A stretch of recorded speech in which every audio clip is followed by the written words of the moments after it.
Bible! Estudos para concursos, administração IBGE, sobre... O quê? O que é? Sobre processo decisório de resolução. Sobre processo decisório de resolução administrativa, saca? Processo de tomada de decisão. Uma decisão é uma escolha entre alternativas ou possibilidades de decisões tomadas para resolver problemas ou aproveitar oportunidades. O processo de tomada de decisão é a sequência de etapas que vai da identificação do problema até a escolha de colocação em prática de uma ação ou solução. Tomada de decisão é... Tomada de decisão é...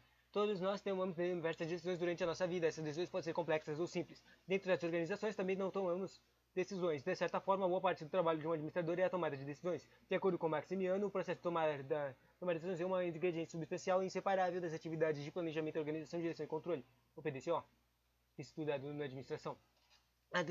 Sobre a decisão programada e não programada.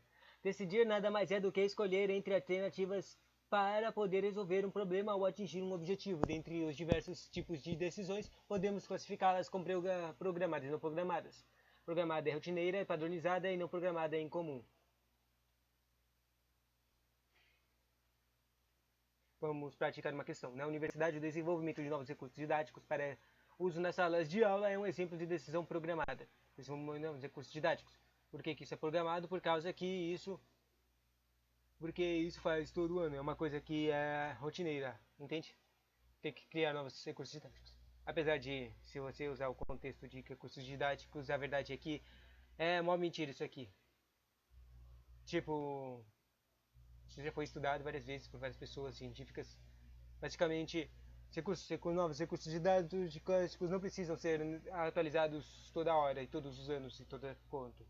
Eles só são feitos para aumentar o dinheiro de editoras para os caras ricos se obrigam para que as faculdades peçam esses tipos de materiais didáticos. É totalmente necessário trocar os trecos. Principalmente nas coisas de nível fundamental, né? Ou nível médio. Essas coisas que basicamente não mudam, não criam teorias novas sobre as coisas. Não precisa ficar mudando toda hora essas coisas. Eles podem copiar as coisas.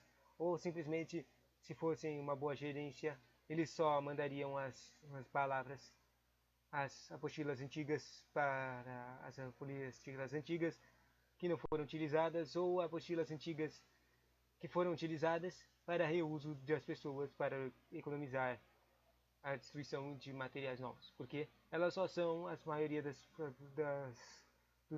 materiais didáticos só são alteradas a sua ordem de suas matérias, normalmente. Isso já foi pesquisado e é verdade. Não tem como enganar isso.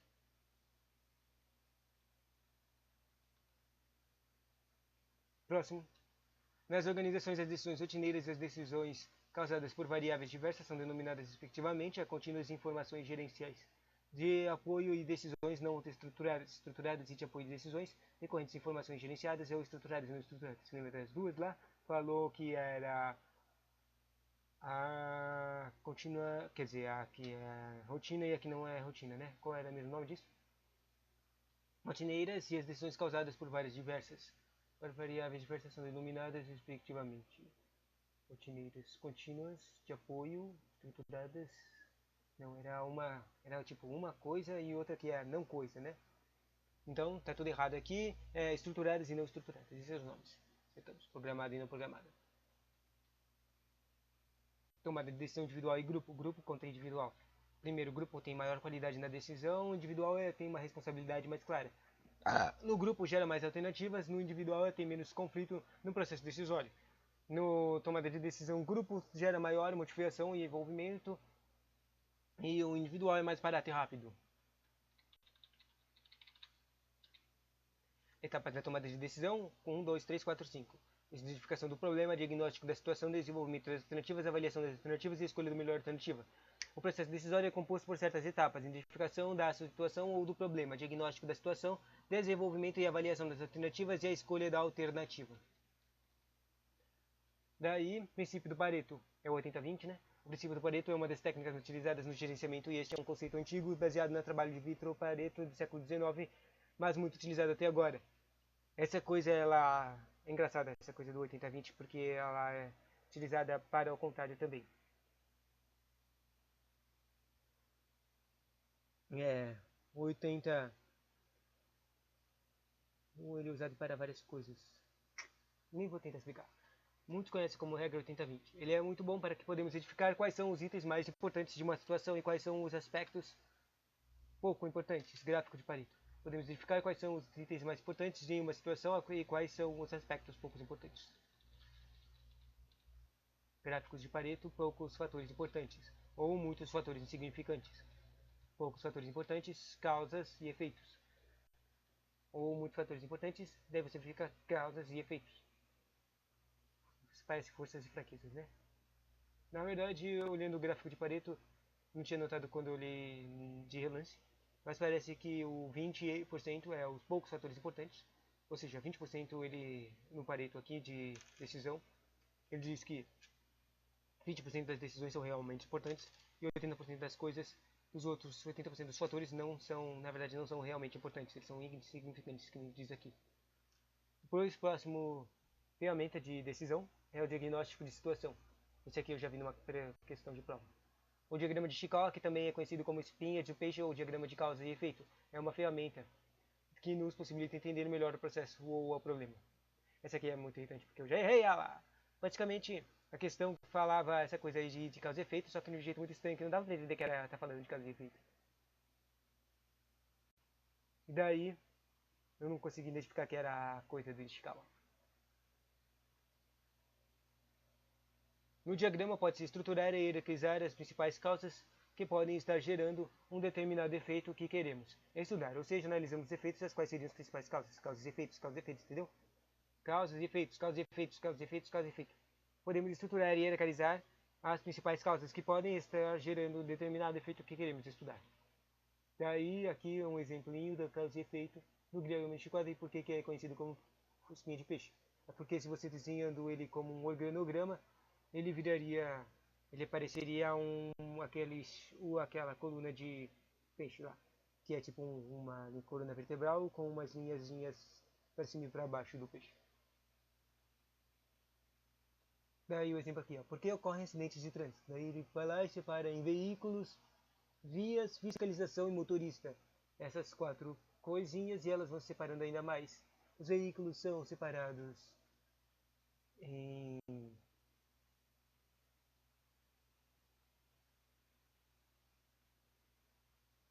mal conservados.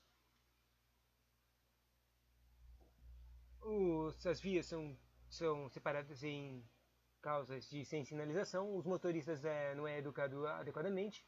E a fiscalização é a que causa acidentes. Dizem que policiais não têm equipamentos modernos. Entendeu? Isso é um exemplo de diagrama de Hitchcock. Tipo, cria uma linha, uma pergunta central. E depois delas vai separando mais coisinhas. Causas e efeitos, entende? Essa pergunta era o acidente. Daí ele separou em quatro causas: veículos, motoristas, vias e fiscalização. Dessas coisas, ele separou em efeitos. Coisas que causam efeitos que causam efeitos de acidente, né? Boas práticas. Agora uma caixa aqui. Uma questão. Na administração de qualidade, o princípio que estabelece que a maior parte dos prejuízos são causados por um número relativo pequeno de defeitos é o que... Olha aqui, ó. Esse aqui é uma com certeza que eu não consigo identificar porque não faz muito sentido. Só consigo entender por causa que eu acabei de estudar isso. É maior e menor. Coisas que afetam grandes coisas afetam pequenas coisas, entende? Maior e pequeno, isso aqui está falando da coisa de separação entre uma parte de 20% e uma parte de 80%, grande e pequeno. É isso que ele está falando, é o Pareto. O segundo, o diagrama de Pareto é uma ferramenta que permite considerar, desclassificar e priorizar oportunidades de melhoria e facilita a tomada de decisão por parte dos gestores. A ferramenta te permite classificar e priorizar oportunidades. Acho que faz sentido isso. Se você consegue identificar os 20%, né, que é o carinha que ele diz, que são as coisas importantes. Outro método, próximo método de decisório é o brainstorming ou brainwriting. Esse aqui eu já vi em questão, mas só como alternativa, não como alternativa certa. Só o brainstorming eu vi, eu nunca vi o brainwriting. Uma das principais ferramentas para o desenvolvimento de alternativas é o brainstorming, ou tempestade de ideias. O objetivo desta ferramenta é criar um ambiente onde as críticas sejam suspensas e que existam, portanto, um encadeamento de ideias. Dessa maneira, um grupo de pessoas se une em um ambiente e começa a jogar soluções ao vento. Ou seja, cada pessoa pode sugerir qualquer ideia, por mais louca que possa parecer e parecer à primeira análise. Interessante. Questão de brainstorming. O brainstorming, ou tempestade cerebral, é uma técnica de trabalho em grupo no qual os participantes apresentam ideias de forma espontânea sobre um determinado problema e numa primeira etapa é necessário enfatizar a qualidade das ideias e não é a quantidade.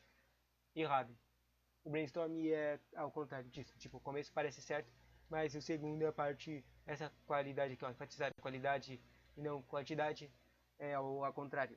É ter que enfatizar a quantidade e não qualidade. Um dos pontos secretos do brainstorming é fazer com que as pessoas consigam pensar. Tipo, uma ideia que não tenha qualidade, mas ela vê as coisas de um ponto de vista diferente, pode criar uma inspiração para outra ideia, melhorar outra ideia, entende? Voltando. O brainstorming em questão, certo e errado, pressupõe uma postura ativa do facilitador de que deve manter o dinamismo e a objetividade das sugestões e, ao mesmo tempo, assegurar o direcionamento das sugestões dadas pelo grupo. Para isso, ele deve eliminar, logo de início, ideias aparentemente desconexas. Logo de início, aparentemente desconexas. Errado. E isso foi as coisas de processo de decisões.